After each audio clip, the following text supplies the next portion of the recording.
Bring in Art Del Cueto. He's the Vice President of the National Border Patrol Council. One of those record numbers includes unaccompanied minors picked up at the border. Another record broken, Art. No, that's definitely, it's overwhelming. A lot of what's happening, and the cartels, the drug smugglers, they know about this. So they purposely send big groups across, knowing that agents are going to be distracted, knowing that agents are going to be pulled from certain areas of the line so they can have to process. All the while, they're bringing their drugs across.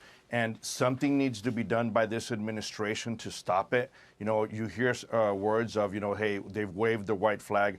I can tell you, from speaking to agents on the ground, none of us, the agents out there, are waving the white flag. We're Americans. We're not going to wave the white flag. We're not going to give up our border. That's our nation's borders.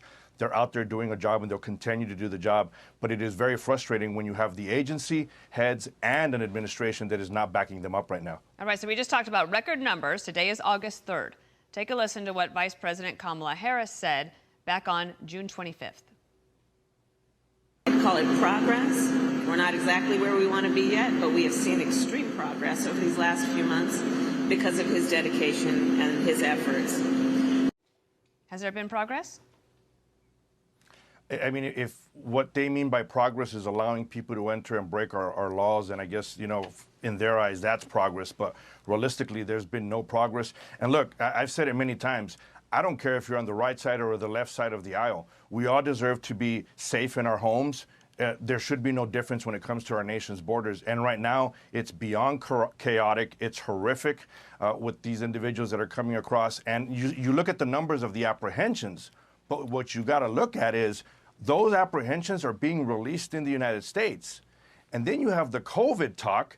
Many times individuals that are being arrested, they get sent to other organizations and detention facilities.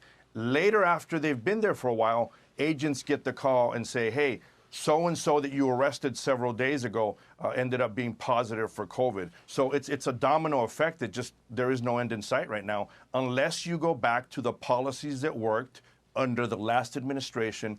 The Remain in Mexico was the humane way to do things because it fast-tracked those that had real asylum claims, and at the same time, it discouraged all the people that are coming across right now finding those loopholes in our immigration system. To your point about COVID cases in the Rio Grande Valley, 135 detainees tested positive for the first 2 weeks of July. That's a 900% increase compared to previous 14 months. And now with the Delta variant, you could imagine that that's going to be even higher. So a lot to deal with here. Art, we appreciate you coming on. We'll stay in touch with you. Thank you. Thank you.